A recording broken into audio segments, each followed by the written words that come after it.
Hi, and welcome to Leaving Babylon. I'm Madeline.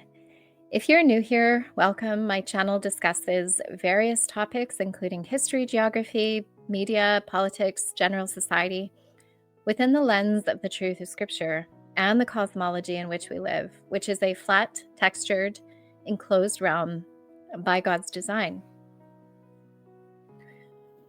The central focus of the topics I've mentioned is what could be referred to as the little season.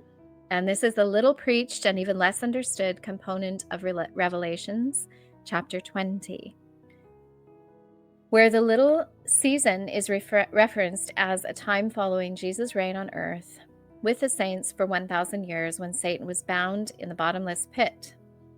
There is no official theology that guides this part of Scripture, interestingly, but a growing community is learning more on this topic by the leading of the Spirit of our Lord Jesus Christ.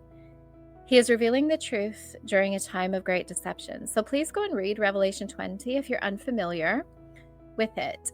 People sometimes say in a comment, oh, what happens after the little season?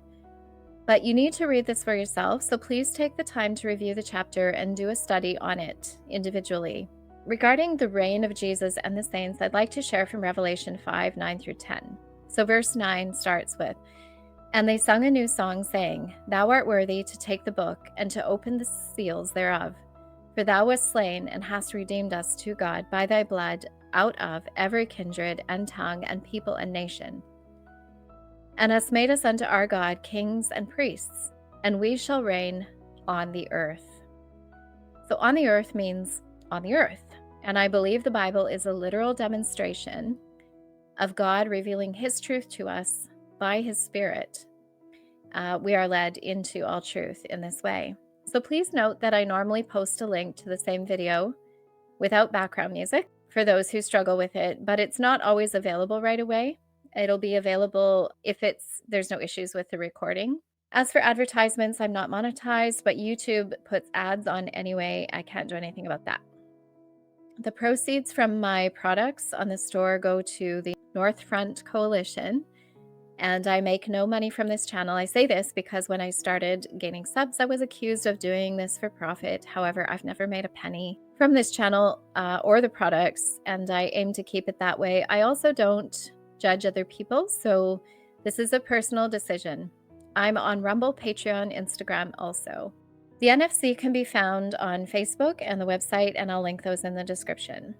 So today's video is called Merchants of Men, and this is part 3 in the Silence series. Generally speaking, I'm going to just demonstrate across the geopolitical stage, I guess you could say, because that's how the Jesuits operate. They're very much on stage, and they set up scenarios for people to believe to be true, and they coerce people into making decisions that really benefit themselves and I guess the agenda that they're after.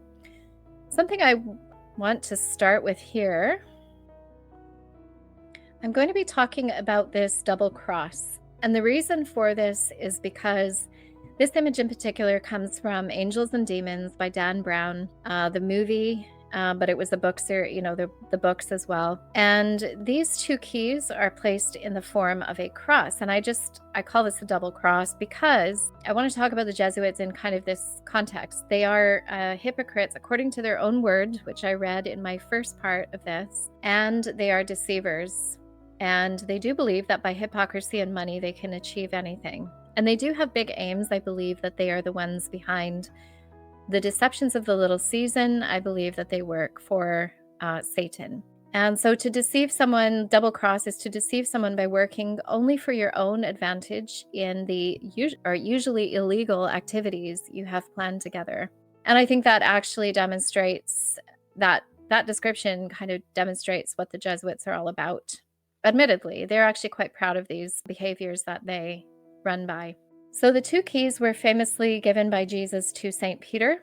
St. Peter was a leader of the early church, and I believe that St. Peter would have also been, mostly involved in the millennial reign as part of the structure of the rule and reign of Jesus.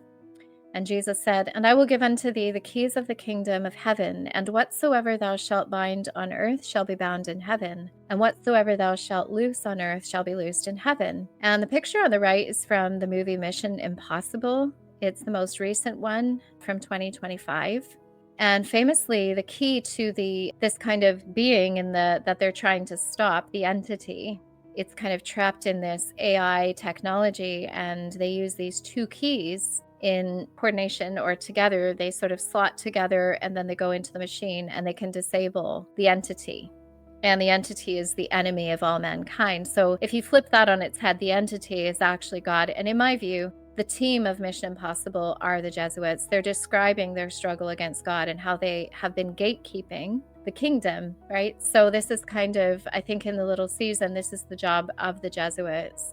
Something I also want to talk about here before we get into the rest of this is just, this is going to set up our understanding of the next sort of the rest of the video. I want to address the Dead Sea Scrolls, the Nag Hammadi, and Josephus, because these three so-called ancient texts, I believe, are plants to establish a false basis, a false Christ movement, and I'll tell you why. So the Dead Sea Scrolls and the Nag Hammadi were found, they were allegedly ancient scrolls, both found in caves in two different places. One would have been near the modern-day Dead Sea, one would have been near modern-day Egypt. And one of them introduces us to the Essenes in the Dead Sea Scrolls and Gnosticism in the Nag Hammadi. Both of them were found just prior to the establishment of the modern nation state of Israel. The Nag Hammadi were found in 1945, and the Dead Sea Scrolls were found in 1947.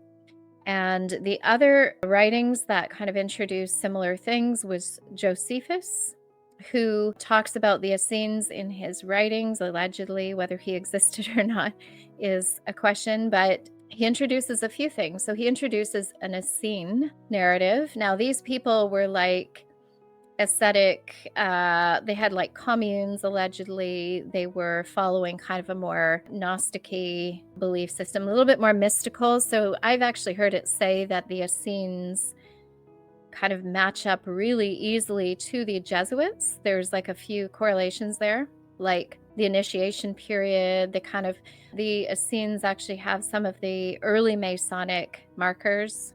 Essentially what we're being introduced by the Dead Sea Scrolls and Josephus especially are these Essene doctrines. And then the Nag Hammadi brings in the Gnostic element of so-called Christianity. And so I think these are very dangerous texts. The one thing I want to call out as well with Josephus is that while he writes in such a way that makes it sound like he's affirming the coming of Jesus, he doesn't actually affirm the coming of Jesus. He mentions in kind of a passing way that there was, an image of an army in the sky. Let's put it, if Jesus came, which I believe he did, in the way that he did, we would have had a much different account of the coming of Jesus from someone like Josephus. Josephus just continued on with the Roman being a servant of Rome in his own writings and according to the historical narrative. But if we're going to believe Jesus, that he came, it was cataclysm, that judgment came to the earth, including Rome and Jerusalem, then these writings probably would not have even survived. So we just have to really weigh up the truth of Scripture against the truth of these texts, which are not Scripture, and they are not actually reinforcing the Christian narrative or the prophetic narrative. They're kind of leaving more questions unanswered, and they're introducing doctrines that are non-biblical. And so I think we just have to be really careful with these. It was in the early 2000s that I came across these particular texts, and I drifted into Gnosticism because I had strayed from my faith and basically decided to seek out my own truth, a nicer gospel than the one that I had been kind of raised to believe. And I fell for these writings, particularly the Nag Hammadi, which were aligned with the Dead Sea Scrolls. And I think the big red flag over the Dead Sea Scrolls is that they introduce also the Masoretic narrative. They underpin, let's say, the Masoretic narrative. So let me be clear. I think these are all plants to sell us doctrines of demons. The one other thing I want to say about Josephus is that he introduces a Kabbalah narrative through the light in the temple. That is very clear imagery of the Shekinah, which I talked about in part 2 as being a Kabbalah false light doctrine. And so I think we have to be very careful when we're talking about these kinds of sources and trying to prove that Jesus came by using someone like Josephus, for example. So early writers, I would say Jesuits, proposed that Jesus and the early Christians were part of a secretly trained Essene group. And since Jesuits are a secret, hidden, Gnostic, pagan group, it fits perfectly that the infiltration of Gnostic and pagan doctrines are in the church today because of the Jesuits. They kind of point you to these old scrolls and things like that so that you feel like, oh, well, these ancient people actually weren't quite what we were taught, etc. So they wrote that the Essenes lived communally, voluntarily, celibate, and that hails as well to the monastic orders of the Jesuits. So the monks being, the Jesuit orders, and then the Essenes. So they kind of draw a lot of their lifestyle from that. And the way the Jesuits structure their organization of formation is similar as well to the Essenes. And so there were secrets like handshakes and symbols, and these all connect these people as what I believe to be the same people, whether they're mythical, like fictional, or whether they're actually a group that kind of kept on after the cataclysm to become the Jesuits. I don't know we'll ever know that. It seems likely to me, or at least possible. Notably, the Jesuits and the Essenes have a probationary period, 3-year probationary period for initiate. And this seems to me to be very too on the nose if you're comparing. And also, the Catholic Church kind of aligns with that as well. So a novitiate period is also the same. And so I'm not going to get too much into this, but I would just say that the Essenes were the early Jesuits, if they ever existed.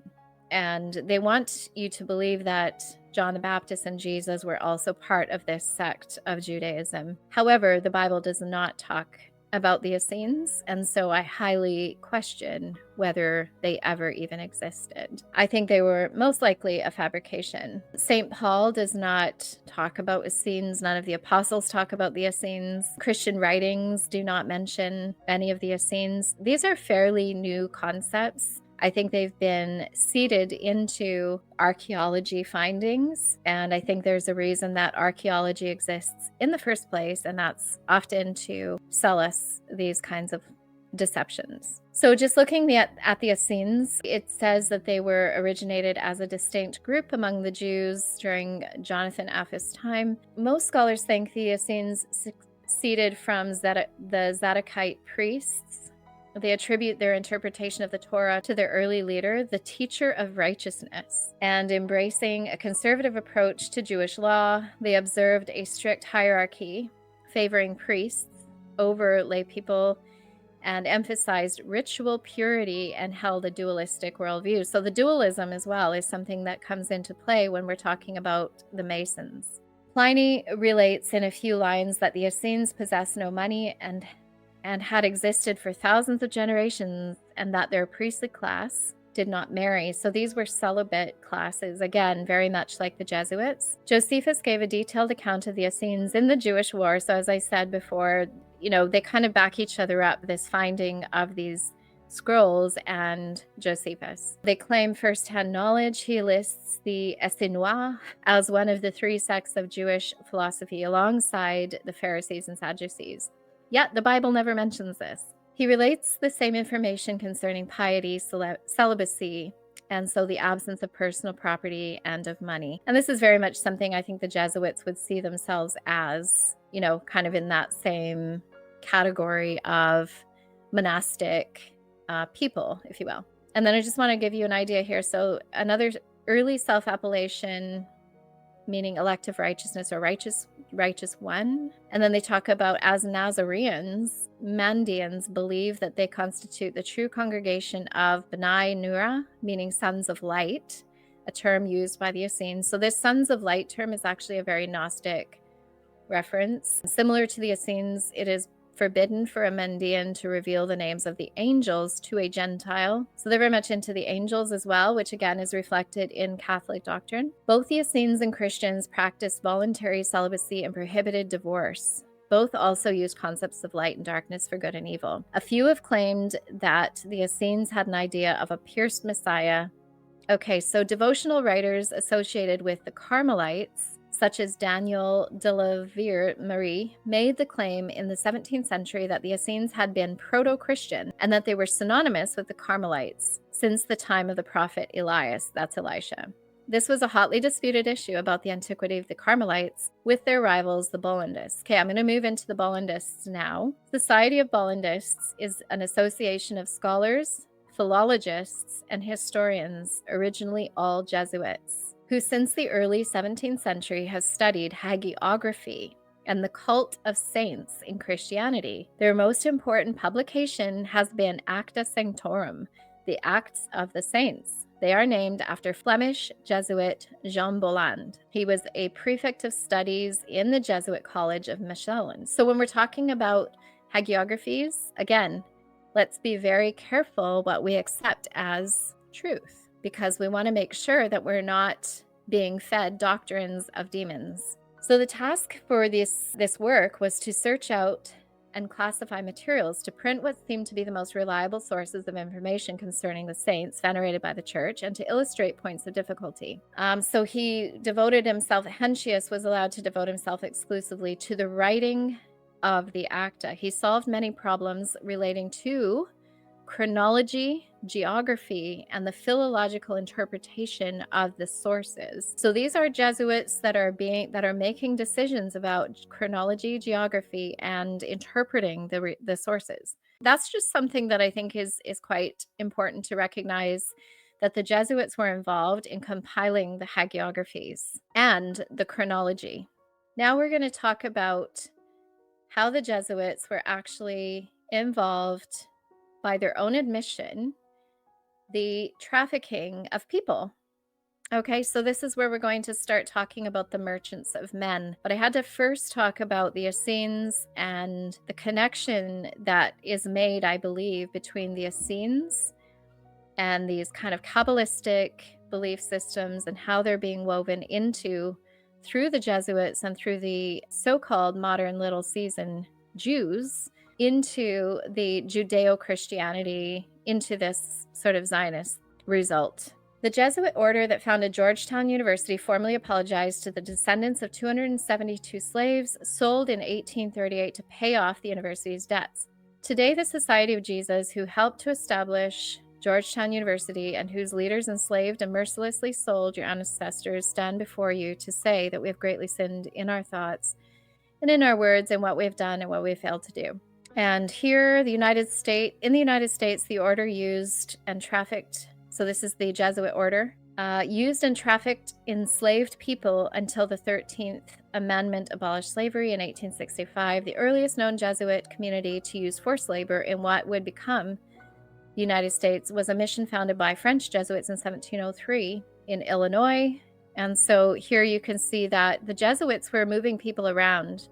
The Jesuits first arrived in 1637, received a lot of land. So this is around the time of, I would say, the early liberty cult forming. And I believe that the Jesuits were actually at the foundation of that.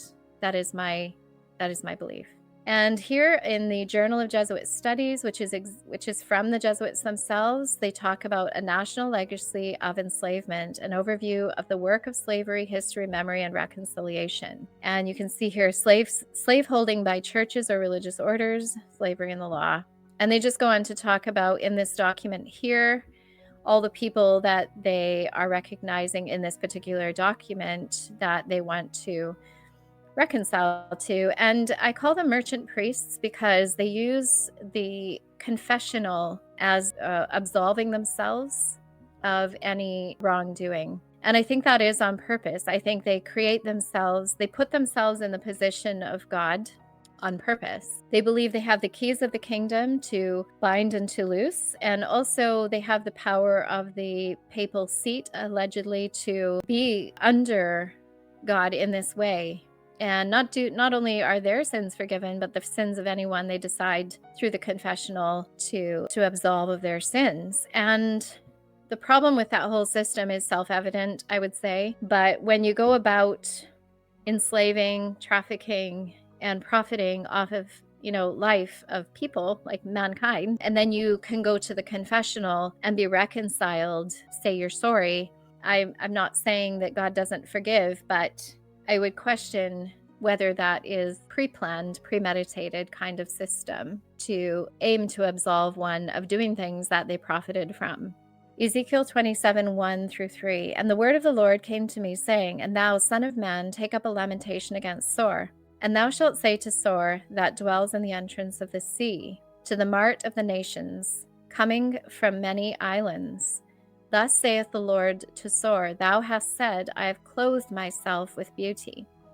Now here the word the mart of the nations is the merchants. That's a reference to the merchants.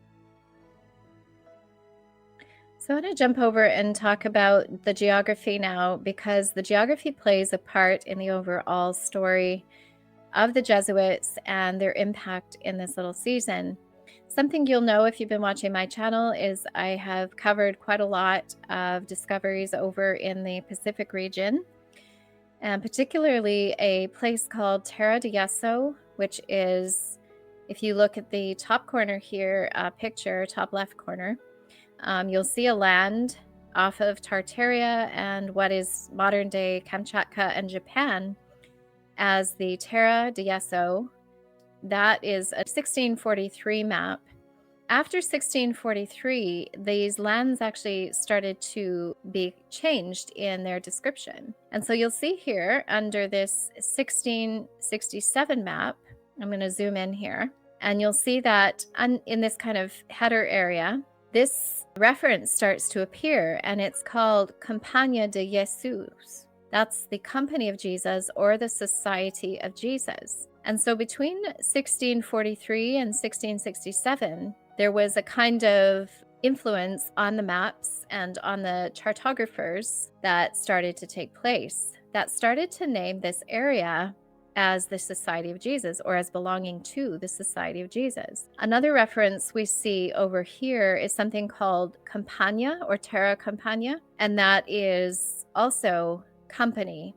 And then it started to be called Company Land. So I want to just talk about that for a minute. The land of Jesus, it'll start to make more sense as we progress through the discussion, but the name that is associated with the lands in this region, being Company Land or Society of Jesus, is really a conflation with what I believe is a commercial and trade associated land designation. And really, it was only for their own purposes that they changed the name on the land to be something that would identify their own territory for commerce and trade. I don't believe that land was ever theirs or is. I think it was something that they put on the maps to stamp their authority over, let's say, the travel through that area, because they would have had trade agreements through there. And I'm going to start talking about the industry of trade that cropped up out of Russia in 1555, and we're going to start seeing how this connection to that area, because of Russia, became an establishment of the Jesuits, but also of trade treaties, merchandising, commercial property. So the sea actually became commandeered by merchants. And traditionally, I mean, even in the Bible, the merchants were the people who traveled on the waters in ships. And so here we have what's called the Muscovy Company, founded in 1555. And I guess it was first founded actually in 1551, but officially this was a company of merchant adventurers to new lands. And its primary goal was to discover a northeast passage to China and the East Indies. Now, we do know that around this time, calendars were also changed. So again, just hang on to dates lightly. Let's not get too focused on dates, but what I'm doing is just building a chronology from what we can get just from the official narrative, but just hold lightly to dates as we talk about the little season, because dates are likely not something that we can totally rely on, but we can at least follow a journey with the dates that they've given us. So here we'll see that the Muscovy Company was also known as the Merchants of Russia.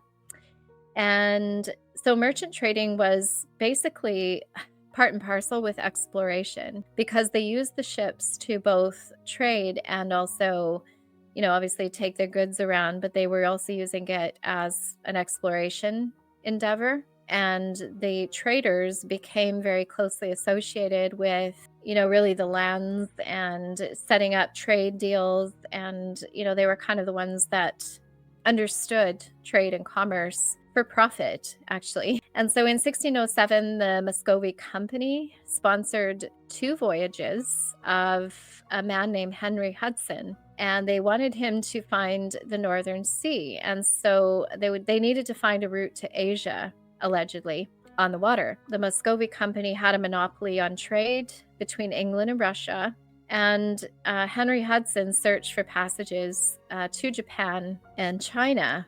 And eventually, Henry Hudson became kind of his own entity in a way, or at least once he was hired by England, he was given a trading company.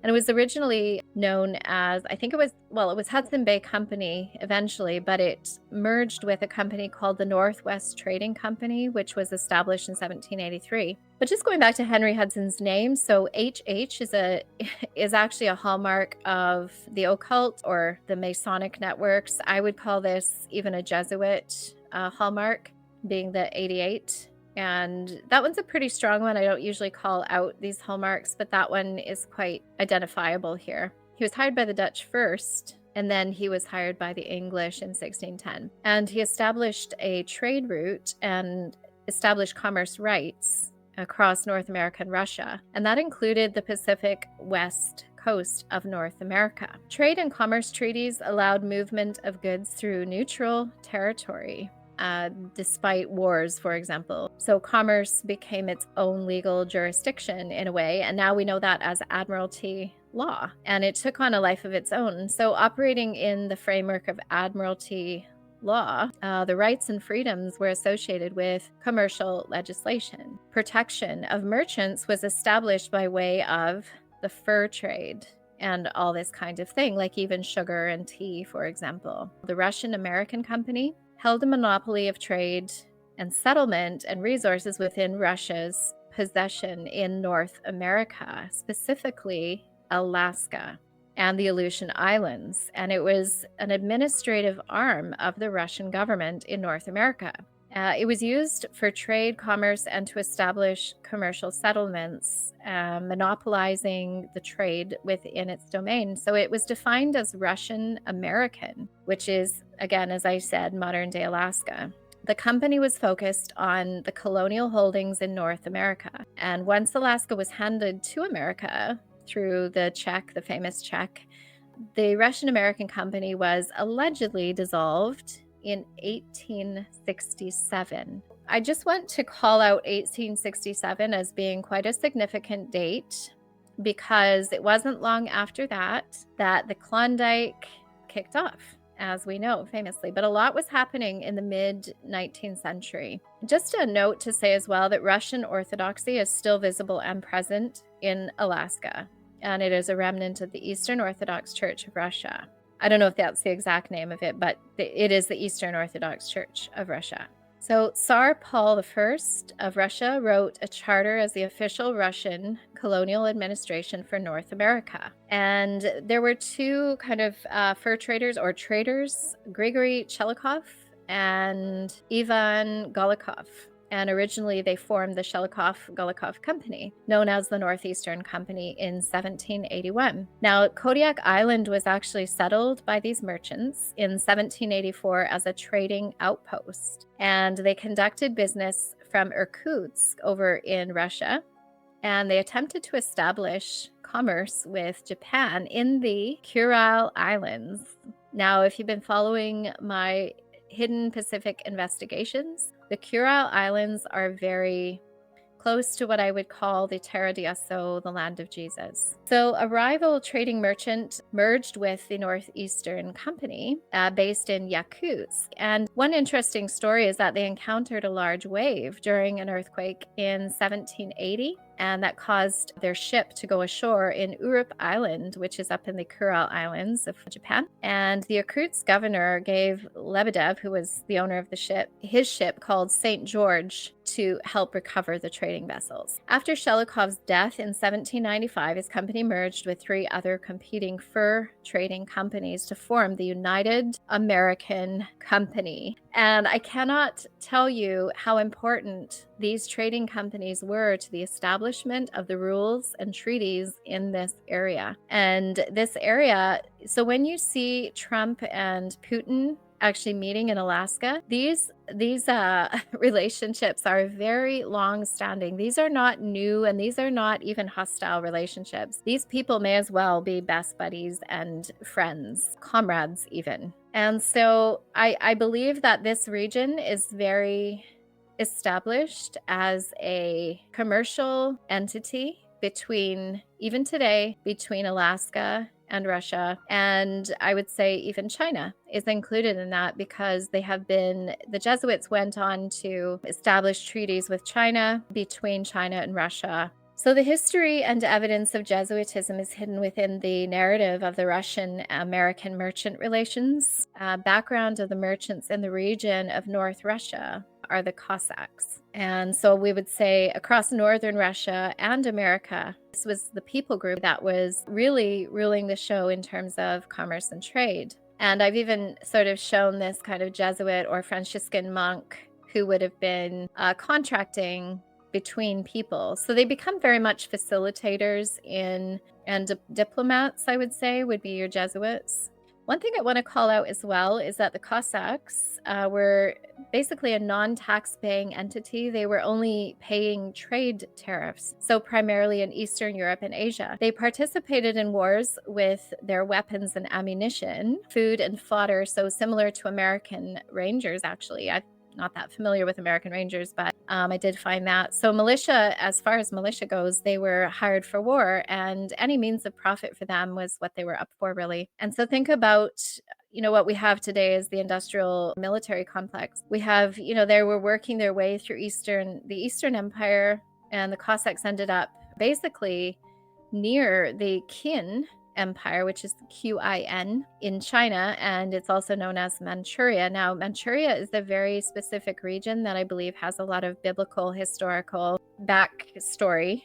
So whenever I hear Manchuria and then I hear that the Cossacks were headed there, it raises a few flags for me. It became Russian Manchuria, actually, and I think a lot of this was the doing of the Jesuits. I think that the trading commenced under a Russian-Chinese treaty. And what it found in the backstory of the Cossacks was their connection to a place called Novgorod. Now, that's a whole separate study, but it is an important story. And so the Republic of Novgorod is the likely place of the origin of what's called the Don Cossacks. Now, these people were formed from a mixture of Slavic, Turkic, and other groups. But when I say Turkic, don't think Turkey. Okay, think northeastern Siberia. It's a conflation that modern history has distorted the Turkic people for the people of Turkey, and they're not the same. So I think that is actually by design to conflate Turkic with Turkey, and it keeps people confused about the locations because the names get very confusing.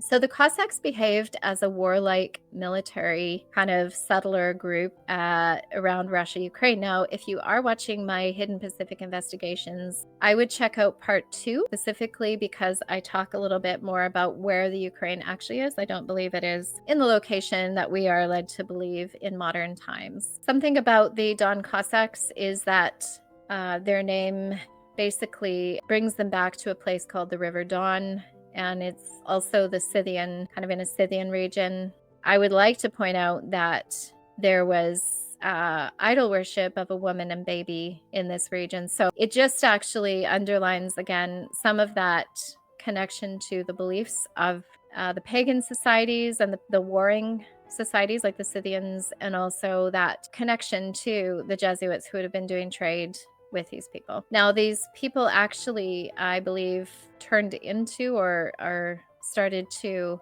be associated with what I would call the Khazarians. So the Cossacks in other languages are more like Kazakh. or Kazakh with a Q, so Kazak or Qazaq, which is the Turkic, and it literally means free man. I think the Cossacks and the Kazakhs are actually, if you go back to the roots, are very possibly the same people. I did a study on where is the Crimea. Now I'm kind of jumping a little bit because I really want to underline that something really cracked in the narrative for me in part 2 of my Hidden Pacific investigations. And I'm just going to show you what I found because I think it's really, really important. But first of all, I just want to talk about the history a little bit of Crimea. So Crimea, Kiev, and Ukraine are all very connected historically. Now they tell us that Crimea is a peninsula off of modern-day Ukraine. I want to show you where that is. So what they want you to think is that modern-day Crimea is below modern-day Ukraine. So here we've got Ukraine, and then we've got this so-called Crimean Peninsula here. However, I actually want to show you why I don't believe these are the right locations, and it's not just because the lands aren't where I want them to be. This is actually quite specific and scientific. I want to talk to you about a scenario that happened on the west coast of Canada in 1854. It was called the War Scare. And this conclusively proves that the Crimean War happened in the Pacific, not in the Black Sea. They will tell you that there was war for this area here, but where were they fighting the war? They were fighting it over here. They were actually fighting it just in Kamchatka, right near the Bering Sea. And I'll show you this. So this was written in BC, which is British Columbia Historical Quarterly, October 1941. The War Scare of 1854, the Pacific Coast and the Crimean War. Now, the Crimean War grew out of the hostilities, which commenced in Russia. And then they say Turkey, but I don't think it was Turkey. I think it was actually in the east. So we're going to keep going, 1853, because I'll show you why. James Douglas, governor of the remote colony of Vancouver Island, on March 28th, fully 6 weeks before its arrival, Great Britain had declared war. But this was not known in Vancouver Island until June. So they kind of, this timeline is really stretching out here from the declaration of war to the realization of war. Now, at this time, the West Coast was pretty much managed by the Hudson's Bay Company and the Russian-American Company. Okay, so these two companies were managing this area commercially, and I think that is significant as well. It said it had resulted in an agreement between Russia and Great Britain for practical purposes, which made the whole Eastern Pacific a neutral zone. So they created this treaty of neutrality. But they still wanted to, I'm just going to summarize a little bit here, they wanted to create a protection for the west coast of Canada here. And why? So they said it was worried about a possible attack from Russian America, which is Alaska. So their activities were sincere demonstrations of a desire to do their utmost for both local defense and for the prosecution of the war in its larger aspects. And as you go down, you start to see that this interplay between the British and the Russian and the Americans becomes a theme throughout. And even what we would call Indigenous people, this document is old, so it refers to them as Indians. So it talks about defense and having the Indians incorporated into this kind of defense fleet. So they talk about, Russia and America having ports in this region. And then they go on to talk about where would the attack from Russia be coming from. And as we go through here, the Hudson's Bay Company is quite a large holder of land. In fact, the whole of Vancouver Island belonged to the Hudson's Bay Company. So these areas were largely owned by companies before the governments became kind of the title holders of the land. It was through these kind of treaties of war that this happened. But this was also an establishment of admiralty law in these areas, because the law of the sea was also the law of trade. And if the commerce companies were owning the land, they needed to have this land, governed by the commercial trade law. And so that is how it came onto land, you see. But anyway, the correspondence took place between Hudson's Bay Company and the Russian American Company during the earliest months of the war. So it keeps going on through here to talk about the war and how it kind of was developing, but it's all very much on the Pacific coast of Canada and Alaska. And then it kind of develops into these declarations. Anyway, so the matter had been simple to arrange in St. Petersburg and was almost as easy in London. The governor of the Hudson's Bay Company sent a copy of the Russian letter to his government on February 28th.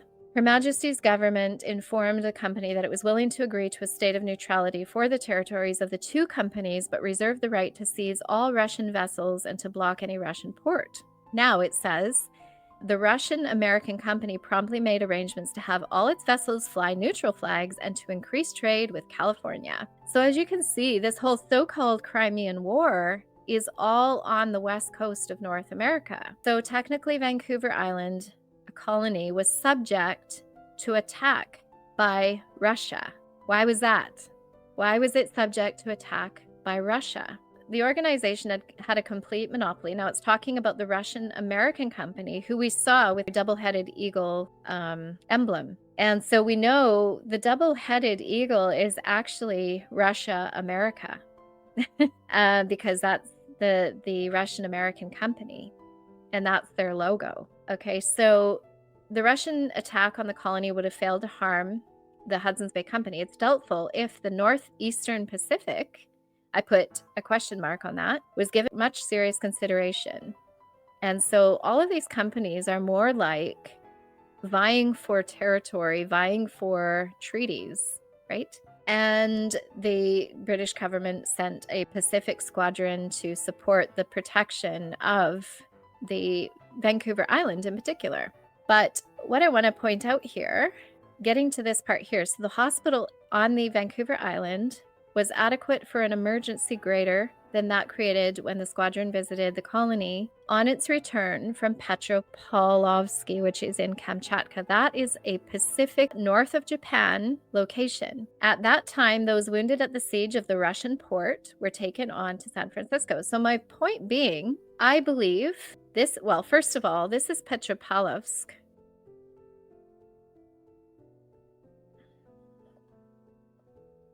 So that is Petropavlovsk, Kamchatka. And therefore, it makes a lot of sense that the west coast of Canada would be a risk for the ongoing attack of the Russian port. But why then do they call this the Crimean War? The Crimea is allegedly right over here. It's a peninsula. That's not a peninsula anyway. This is not a peninsula. This is more like a land. But they call it a peninsula because the Crimean Peninsula is a peninsula. And I believe that Kamchatka is the Crimean Peninsula. And therefore, I believe that the Ukraine is in this region also. And these islands here in the North Japan region are settled by Ukrainians primarily. There are no Japanese in the North Islands of Japan. There's 4 islands on the North territories. So when I go back to these, it talks about the west coast of Canada being subject to potential attack from Russia. And the actual port that was being attacked was Petropavlovsk, which is in Kamchatka, not in modern-day Crimea. I know it sounds crazy, but it's true. And so there was warships, there was this strategy of war in the Pacific, there were neutrality agreements made between the fur trading companies, and then Russia would have had to defend Sitka and other American ports. So why were all these ports on the west coast at risk of attack from Russia? Because Crimea, this being the Crimean War, was happening in the Pacific. And they don't even explain why. They don't explain why they call it the Crimean War. And yet it's all that's happening is over in the Pacific. And this is all around 1854. It's all sort of manipulating the trade, the establishment of the Russian American Company, as well as the Hudson's Bay Company. At the beginning of the war, several Russian warships were in the Pacific. As a result of the agreement, these vessels were forced to depend for a base on Petropavlovsky, Kamchatka, on the eastern side of the Kamchatka Peninsula, which I believe is the original Crimea, and therefore the original Ukraine is also in that region. And now it says Vancouver Island came through the war unscathed, and a patriotic fund had been established in Great Britain for the purpose of supporting the wives and families of members of the armed forces who fell in action. It also says that Douglas, who was the lead sort of governor at the time, promptly appointed a committee proposed of Reverend Cridge, a chaplain, Robert Barr, master of the school. So we've got religion and education, and James VIII to organize the campaign. So this fund, the Patriotic Fund, was the result of the war and the efforts of the British government coming in to save the day and to congratulate the people in the area with this fund. And it had oversight of what I would probably call Jesuits, at least Freemasons. And then the Nightingale Fund was also part of that funding. So there's always money involved in these efforts, and the diplomacy that happens is always the intention of anything. The diplomacy is where the magic happens. And I have another document here, Petropavlovsk in the Crimean War. They call it the Siege of Sebastopol. And yet, when you scroll down, you see that actually British and French naval squadrons in the Pacific sought to interrupt trade between California and Russia, Far East, by attacking Russian ships. Well, that's weird.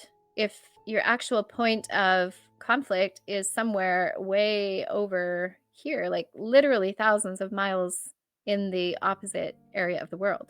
This is the point I cannot overstate, because this absolutely blows the locations of these places out of the water, literally.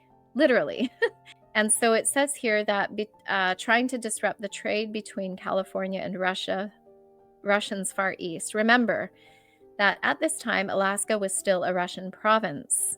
I just wanted to show that the location of Crimea is not where they say it is, and therefore Crimea's relationship to the Ukraine is not where it is in modern times today. And I can say my family is Ukrainian, so I can say that is also very strange to say from my perspective, but I believe that to be true. So I want to keep a Russian Jesuit perspective on this whole relationship with the backdrop of massively underrepresented truths and the real history of the Pacific region, and the silencing effects that the voids of official records create. So this story does include those mysteries such as the Romanovs and their exit. I will cover that in probably future.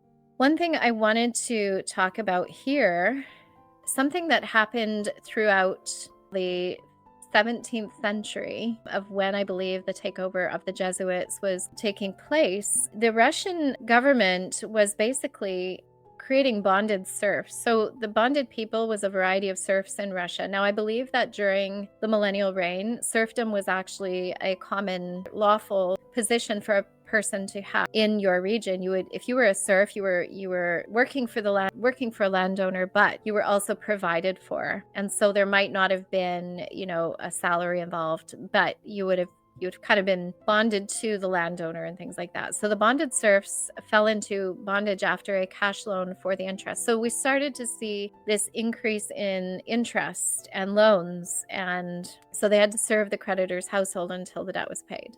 There was something called bondage books, and they were basically books in the Russian state during the 16th to 17th centuries in which transactions for bonded serfs were registered. They were conducted in the order of the serf court and in the local areas in the offices of governors. So I just wanted to talk about that a little bit. So I want to talk about Catherine the Great.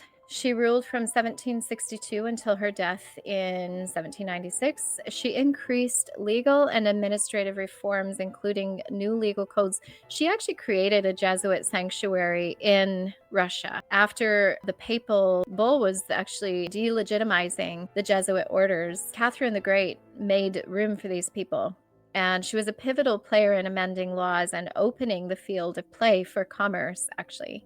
Now, I believe these people were already trading people due to that serfdom component that I just mentioned.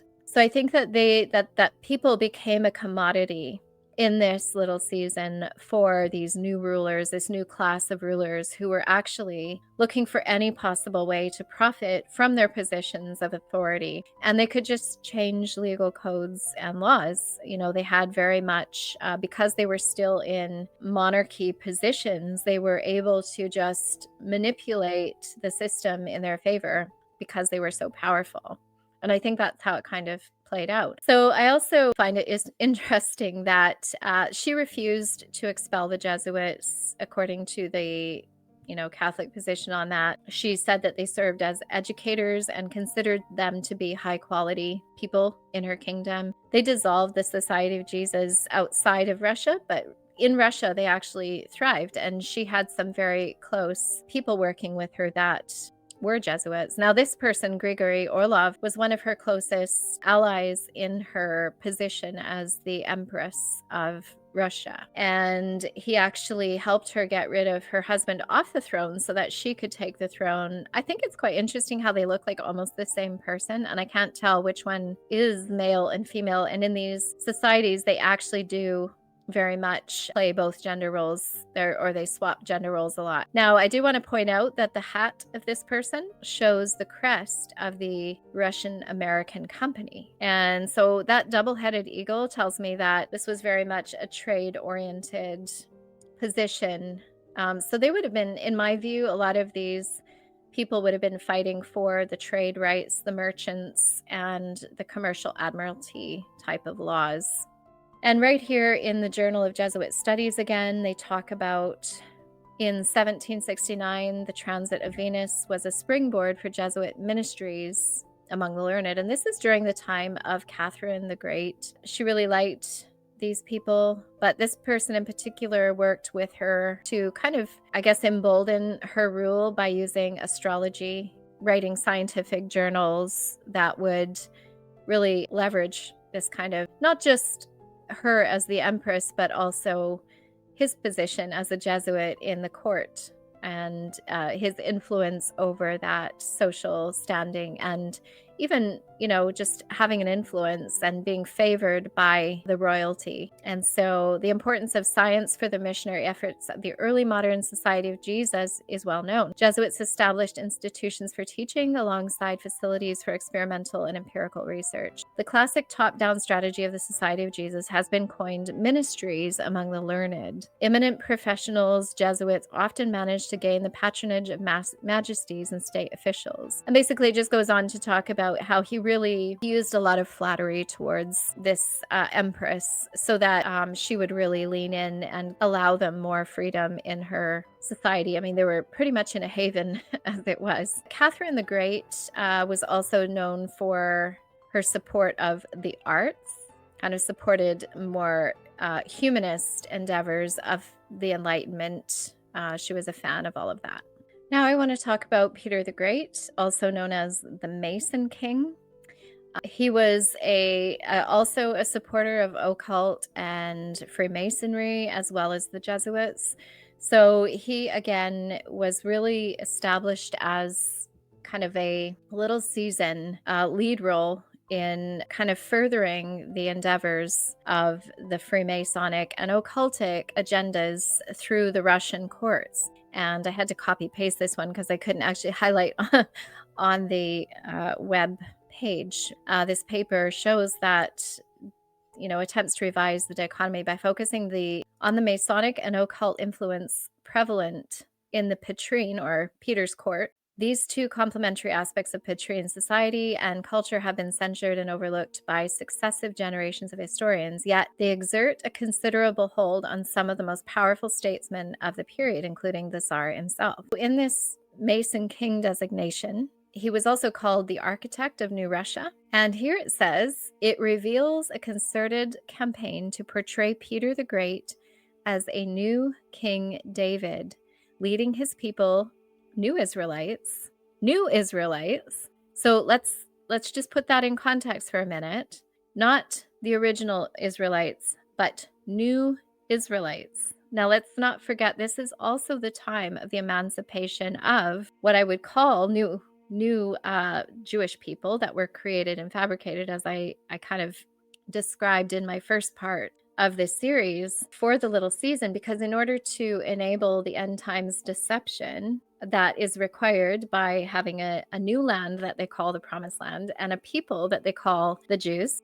I'm just pointing out here that under Peter the Great, he was leading his people, who he called the new Israelites, to their promised land and a new Jerusalem crystallized by the foundation of St. Petersburg. So he was kind of enacting this millennial reign kind of idea in the Russian context. The second part of the paper focuses on the Masonic links and strong occult interests of Jacob Bruce, Robert Erskine, and a man named Prokopovich. And the three of them were actually statesmen. Two of them were Scottish Jacobites, and then the other one was a ecclesiastical figure. So they came from powerful Scottish Jacobite families, two of these people. So that's Jacob Bruce and Robert Erskine. So how did these people get themselves inserted into the court of Peter the Great in Russia? Well, it's because all of these esoteric Masonic communities are very connected and underpinned, I would say, by the Jesuit connection. And so it says here, they all displayed a strong religiosity and a marked interest in esoteric matters.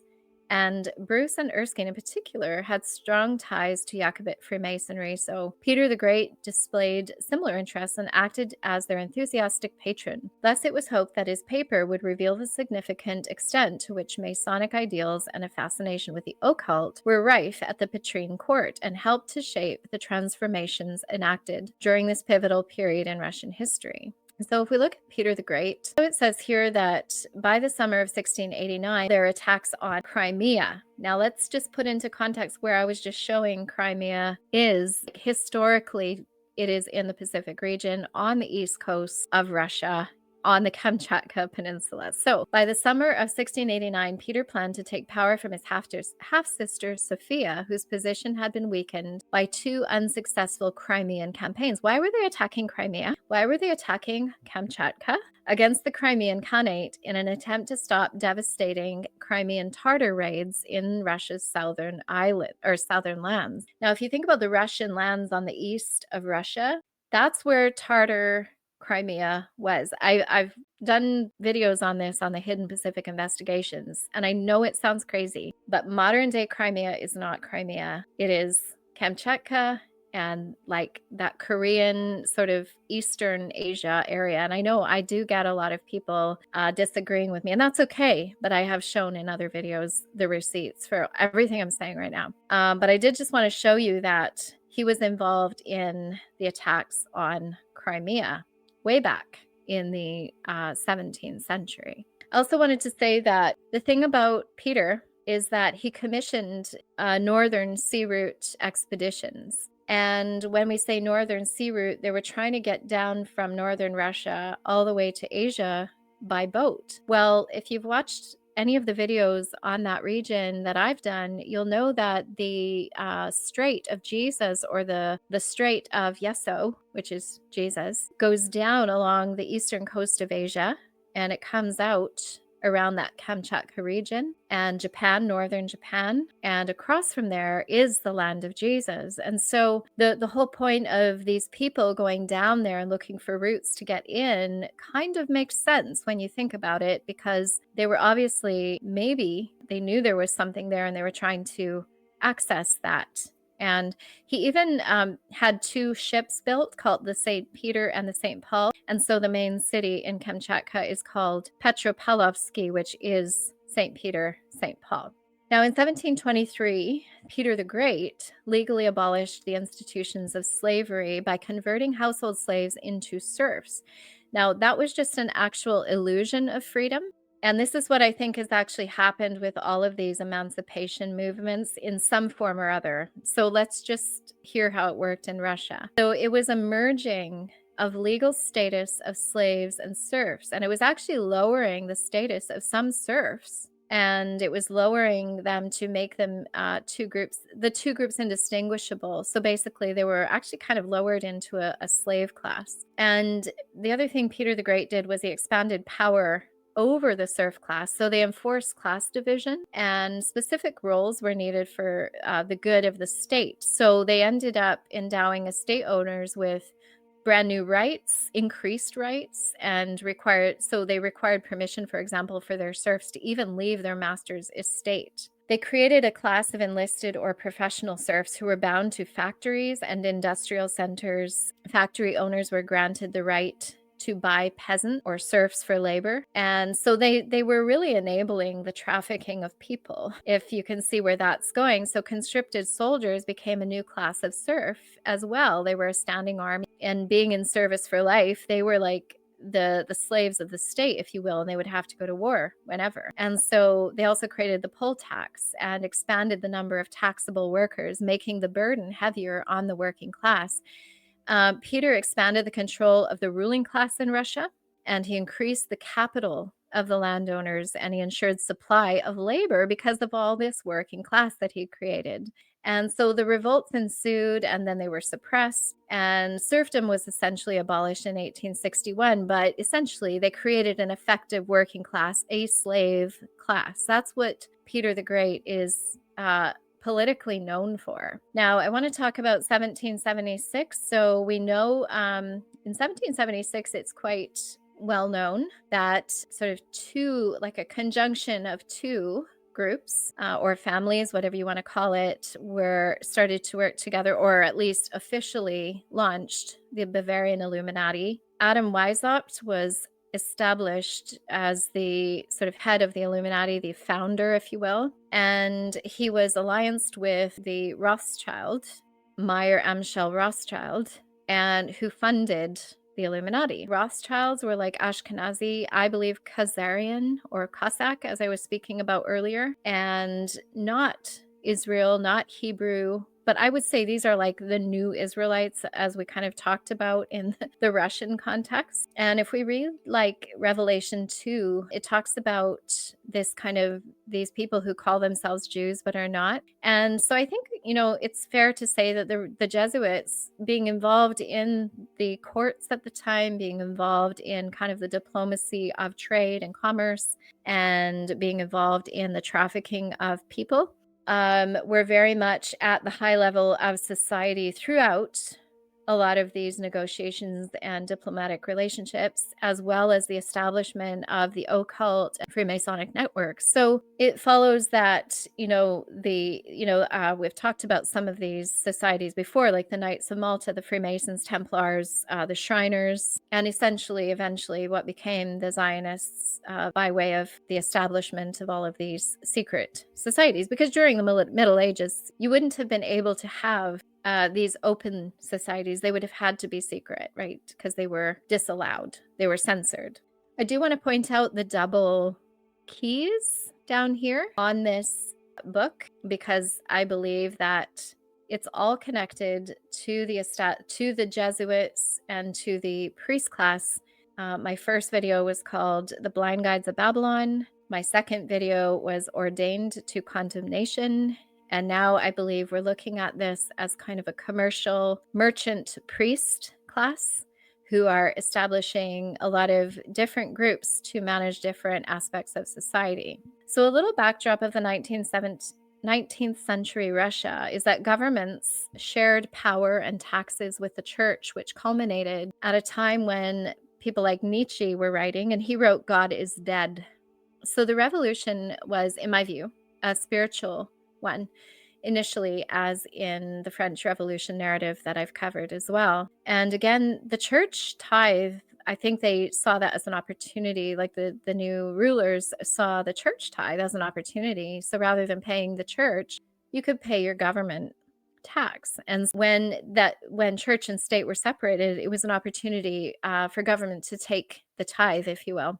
Something that categorizes the little season is actually an adherence to the state or politics, which seems to have even replaced the church in much of the world today, like this kind of worship of politicians and this kind of being mesmerized by this government narrative. And so I think that the state placed itself as a provider of things like welfare to the widows, the homeless, the poor, and the orphans. And that's really in place of the church, whose role it is to care for the needy. My friend Ricardo at Contend for the Faith recently covered the robber barons who set up philanthropic organizations to care for the unfortunates of society. But in keeping with dualistic doctrines, they exploited the lives, energy, loyalty, and societal roles of all of mankind for their own capitalist endeavors. They created profit-driven social reforms through a synthesis of philanthropic, industrial, and social action and reforms. I recommend watching Ricardo's video at Contend for the Faith, as he reveals the collective nature of the individuals who just took charge of every piece of capital, including lives of mankind, during this little season. So here we see Tsar Alexander II, Karl Marx, and Helena Blavatsky, who were all contemporaries of the kind of early communist and theosophical movements. Now, Tsar Alexander II was responsible for the emancipation of the Jews. Blavatsky was definitely one of the leads in terms of occult theory, and Karl Marx was obviously a revolutionary political mover and shaker. And so Tsar Nicholas II in 1861 wrote the Emancipation Manifesto, saw it as a blend of citizen, the people, emancipation theme. So he created a new modern judicial system, which was trial by jury. And I ask myself sometimes, like, is trial by jury even ethical? Like, it opens the door for false charges as well as manipulation of the decision makers. So rather than a judge, you have just regular people deciding who are easily manipulated, coerced, and influenced. He also emancipated for equal access of courts for all the citizens, and life tenure for judges, and elected local judges. So these kinds of things are something that he definitely worked on. Helena Blavatsky was, I suspect, there was Jesuit connections there through the esoteric. And so going back to sort of these Essene doctrines and the Kabbalah, this is where it kind of comes together for me. These people were very much working at the same time. And I think, spiritually and politically, the goals were very similar: to emancipate the rebels in a way.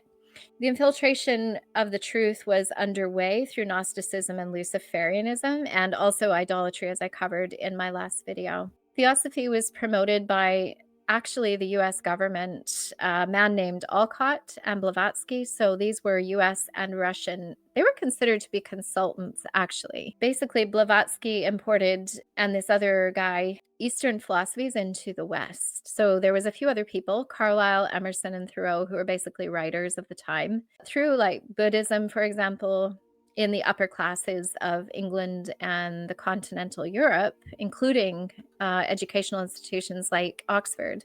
Buddhism was a tool and actually loosened the faith that was held by the church, because it came in as this kind of like, actually a wolf in sheep's clothing. It came in to be unassuming and, all loving and kind, but actually the root of it is that it's a blasphemy. And so the success of Theosophy, which is very much rooted in the Eastern traditions, kind of encouraged military intelligence to create many offshoots and splinter groups, including the Golden Dawn, Thelema, the Church of Satan, and hundreds of others. So Aleister Crowley is one of the easiest agents to expose, since the transparent, his, absurdity of his entire biography starts at Trinity College in Cambridge. He was recruited by British Secret Service and traveled to Russia while still a student in 1897. So he was very much part of this infiltration, spiritual infiltration of the West. And we know that he was also setting up the cultural revolutions of the West. But one thing I want to say is I just want to show you some of the symbolism that matches. So we have really this kind of progressive agenda towards the emancipation, the struggle for emancipation, 1917 to 1921, and the Russian-American company both use this double-headed eagle symbolism, holding both the orb and the scepter. And so I believe that a lot of this was actually funded by those early companies, and probably were ongoing funded by these companies. I would just say that is a view that I have. So political Marxism and communism was basically, socialism was allied to Republican theory, which was fomenting worldwide, Marx splintered the allyship and moved the demographic towards totalitarianist ideals. And Marx actually came from a family of rabbis. His father was a rich lawyer and apparently, allegedly, gave up Judaism to convert to Christianity. However, he still married a Jewish woman, and her family were wealthy bankers and industrialists. But, if you read up on her, it actually says she was illiterate, which is silly because people who come from that class of money are not illiterate. So it doesn't really align. And I think it's just a red herring to kind of, get you to disregard her family, but they were also rabbis as well. And Marx's mother was a Cohen. So you get the idea that he was actually bankrolled and implemented the Communist project.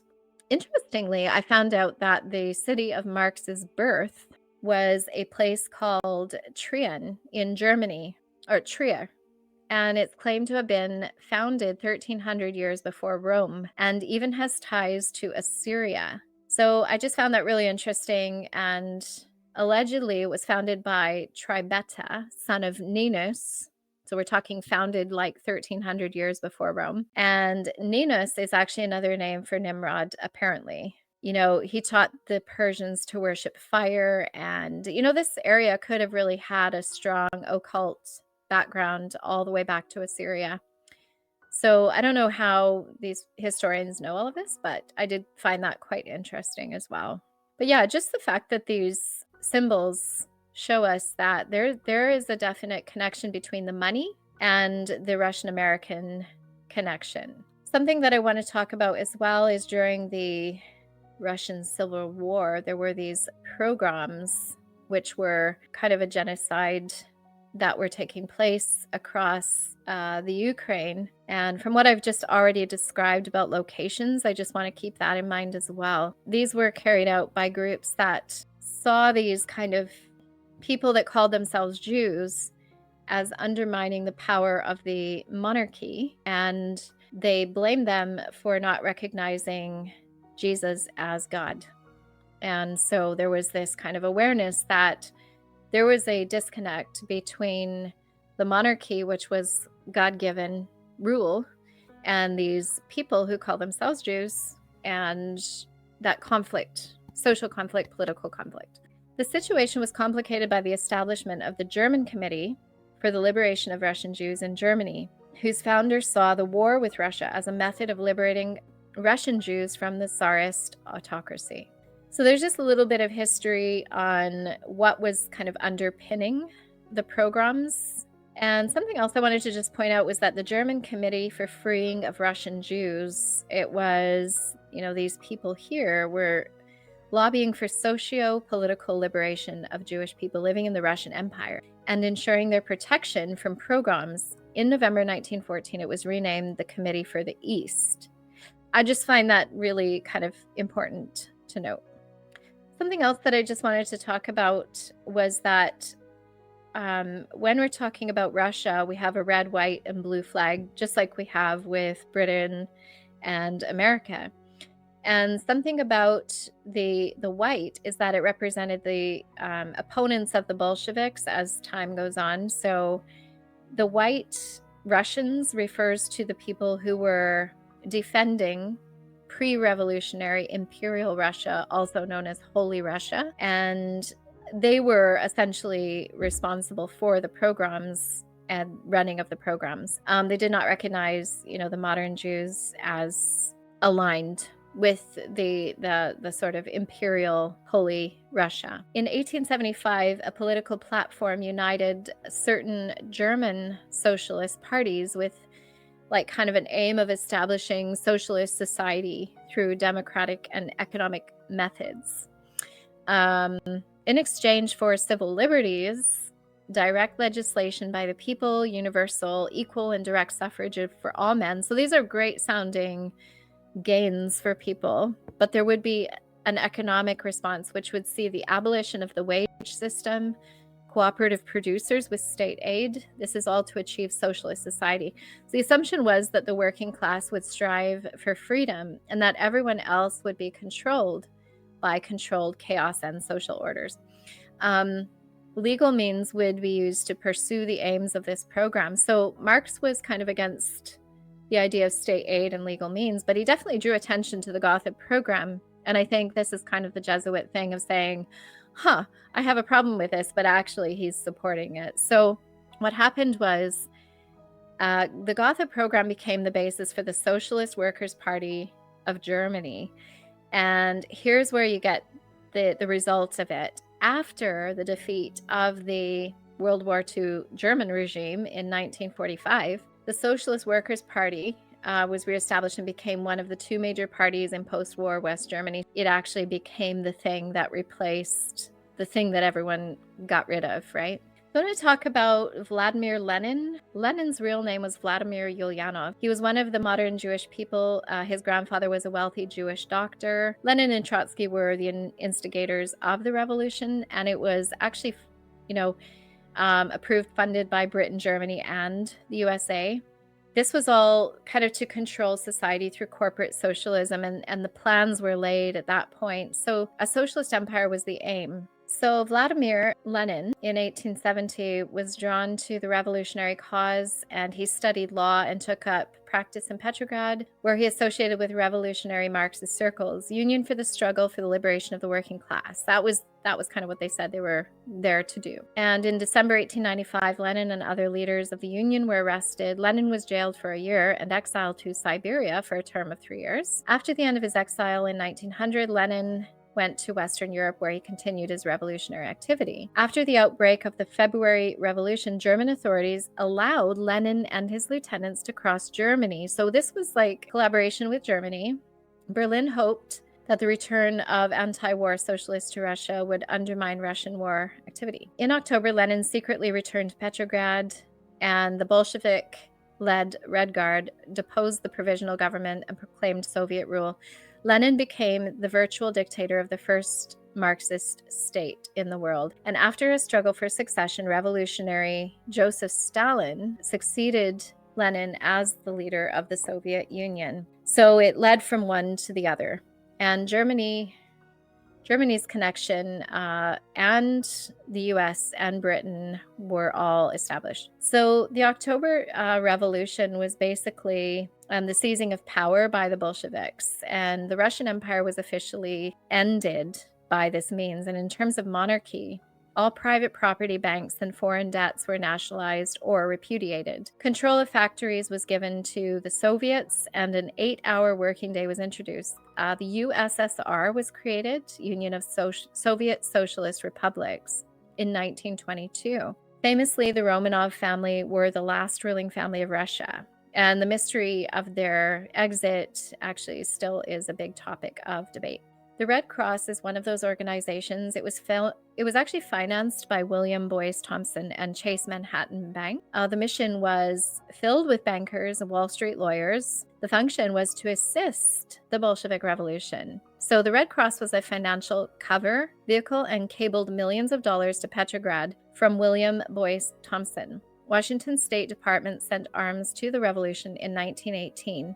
Trotsky asked the American Army for instructors to train the new Soviet Army. So there is actually a whole connection here between funding of war efforts and the so-called philanthropic or even medical aid organizations that actually cover money donations. So the Bolsheviks only controlled Moscow, but their opponents were the White Russians, the Czechs, the Japanese. So these other groups were anti-Bolshevik, and the Bolsheviks could not have routed them without American money. Britain, Germany, basically along with the Trans-Siberian Railroad as their recorded endeavor. So the American narrative says they went to occupy the Trans-Siberian Railway to stop the Japanese from coming in, to stop the Bolsheviks. However, the American army in Siberia was holding the Trans-Siberian Railway until the Bolsheviks were strong enough to take it over, and the Japanese were held back near Manchuria. And I've mentioned Manchuria earlier.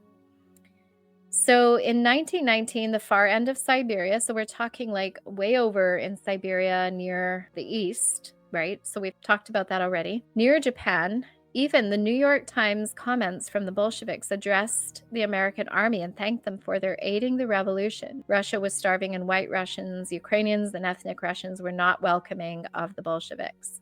The Jesuits really aided the communism effort, and I just want to talk about here really quickly. So this person named Edmund Walsh, a Jesuit, was involved with the Papal Relief Mission in Russia, and he was located on ground zero of communism and his efforts to protect Roman Catholic Church. So let's talk about the synthesis of what's going on here. They attempted to formulate a united front to take on communism in the United States. So this was all very good sounding, which is exactly what they do. This is how the Hegelian dialectic works. The Jesuits are adept with this method of control within revolutionary states. So Jesuits were often accused of working in league with communists to disrupt society in order to profit from the ensuing chaos. Down further, the charge of Jesuitism at socialists and social democrats to imply that both Jesuits and socialists had similar aims to destroy the Finnish nation, so this is talking about the Finnish society, and to disrupt public order. Again, Jesuits in the Protestant propaganda of the time, in the Counter-Reformation of Finland, were associated with desires for global domination, disguising their true intentions by manipulating people to achieve their aims. In many writings, the public could read about the supposed Jesuit motto, "The end justifies the means." Now, this paper here is actually very pro-Jesuit, but I'm just reading you what people were known to believe about the Jesuits in those days, that these things were happening. So images would come out saying the Jesuits are Jesuits of our time. Jesuit imagery could be used to suggest that there was an internal enemy corrupting the nation through fanatical internal methods. Socialists and Jesuits were linked together in an attempt to prove they were one and the same international agents of upheaval, both employing the heartless motto, "The end justifies the means." And here it says, by the 1920s, a new element was creeping into the familiar anti-Jesuit discourse. That was the added language of Semitism. Now, the press could point to conspiracies between Jews and Jesuits, suggesting that Bolshevism was organized and controlled by Jews who lied and sought world power, just like the Jesuits supposedly did. And speaking of the Jewishness and stereotypes of Jewishness and Bolshevism, in these leaders' minds, Bolshevism was the product of Jewish materialistic thinking, and Jesuitism had been inundated with Jewish qualities. Both Jesuitism and Jewishness were seen as working together. Here we go, the forgeries, and they go on to talk about pamphleteering. So the imagery of Jesuits being cunning, manipulative, scheming, and greedy for world domination started to emerge. And then links between Catholicism and Bolshevism, with some entries implying that Jesuits ruled over the Vatican and were in league with communist forces fighting in Spain and with Jews all over the world. His assertion was that Jesuits ran the Catholic Church from behind the scenes and that they had been imbued with Jewish and Bolshevik traits. So I'd like to just say again, Jesus in the Revelations 2:9 and 3:9 said, "Those who call themselves Jews but are not, but are of the synagogue of Satan." And here it says, in Hitler's secret conversations, Hitler said, "Bolshevism is Christianity's illegitimate child. Both are invention of the Jew." This is how Hitler played the game too against Christ Jesus. He was also part of this dialectic. Further down it says, much like Grish Pohl's article, intellectuals commonly argued that Jews were at the core of an international conspiracy aiming at world control. The Society General spoke frequently about the threats posed by Jews and communism. He argued that the Russian Bolshevik Revolution stemmed from an international group of Jews seeking to destroy Christian civilization. And in the Soviet Union initiated campaigns to interfere with religious practices. The plan was to counter all communist propaganda with Catholic teachings and ideology. The Society of Jesus was being in charge of all counter-propaganda, just like the Counter-Reformation. So the counter-propaganda is the space in which the Jesuits really thrive. That is their sweet spot. They create the cause, the reaction, and then the solution, as we know, so that Hegelian dialectic. Ledachowski, writing to the Vatican Secretary of State, offering advice for 13 missionaries, 13, being sent to Russia. Echoing this article, Trithal incorporates direct quotes from Ledachowski's memo where he baldly states that the Russian Revolution was caused by Jews to seek to destroy Christian civilization. You know, a lot of this communist narrative does highlight a few things when we're talking about post-millennial reign. We're talking about the little season. We're talking about the great deception of all time. So just keep that frame in mind. And so here for Walsh, his foremost attention needed to be on the central question of freedom of worship. Once he had organized the famine relief, he turned his focus to address how free Russians were to worship. Trithol uses the trial and conviction of Archbishop Seplak and his vicar as a test case on freedom of worship. And so the freedom of worship call is actually something that we saw as kind of an infiltration as well, because it wasn't really about freedom of Christians to worship. It was freedom of Freemasonry. It was freedom of secret societies to exist. That was actually what it was about. So leaving one American Jesuit, Edmund Walsh, we now turn our attention to the other and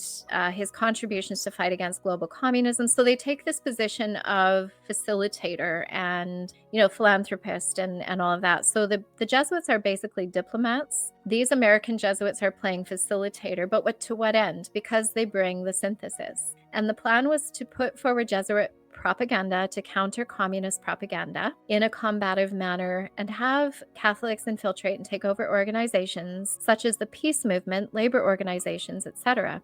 Jesuits were trained to follow their commander, so-called Jesus, and they planned to slay the heresy of atheistic communism.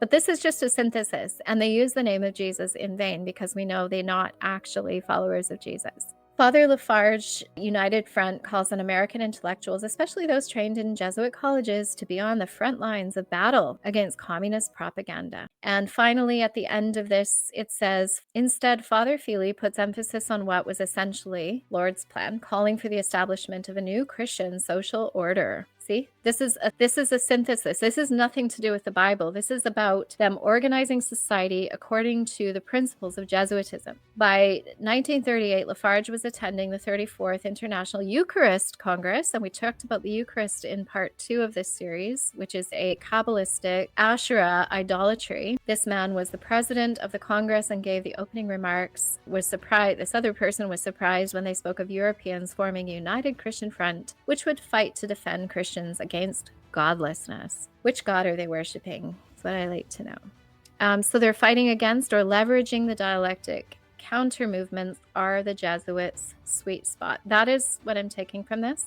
They talk about fighting heresy. They talk about fighting communism. They talk about promoting, Christian principles and ideals. But what they're actually doing is they're inserting Jesuit principles. And so the way that I see Jesuits is kind of like this, the meme of the person who's just hanging around, but they're actually the most likely suspect in a given scenario. And I just find that the Jesuits are always, there's so much artwork showing them like helping the needy and the children and the poor, but we have just seen that they were trafficking.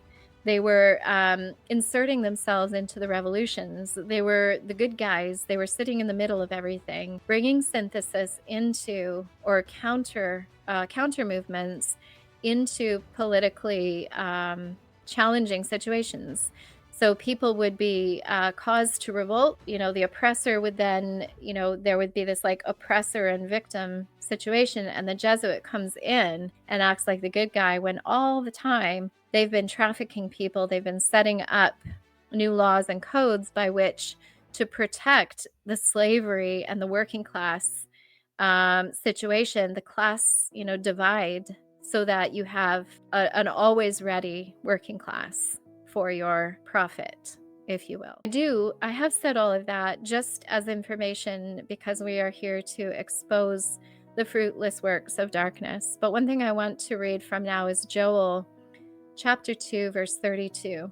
In light of the little season, in light of the coming Gog-Magog battle, in coming, as we come towards kind of the finality, whenever that might be, nobody knows. But it shall come to pass that whoever shall call on the name of the Lord shall be saved. For in Mount Zion and in Jerusalem shall the saved one be as the Lord has said, and they that have glad tidings preach to them, whom the Lord has called. And I want you to remember that even though we are exposing the darkness, even though we are exposing, the organizations and the secret societies that are manipulating things in their favor. We have the greatest conqueror and hero of all time on our side, who is the Lord Jesus Christ. We can completely trust in him. We can completely rely on him. We are not to be afraid of any of these people, any of the wiles of the enemy, because the Spirit of God is one of power and of love and of a sound mind, not on fear. But to expose these people really is important, because we want to understand the truth of the situation in which we live. And so the intention of these videos is not to cause fear,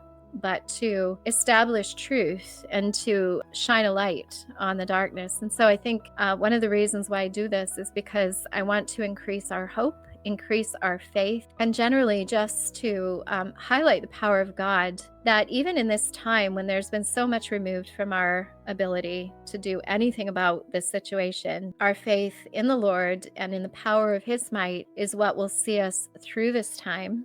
And obviously our love for one another, our support and kindness, but our speaking truth is really, really important. So in all that we do and say, let it be for the glory of God. And just continue to connect to the Lord God through prayer, through submission to the Spirit of God, and just really seek the truth, seek the kingdom in this time, and he will lead us into all truth. I truly believe that. And thank you so much for joining me here, and I will talk to you next time. Take care. Thank you. Bye.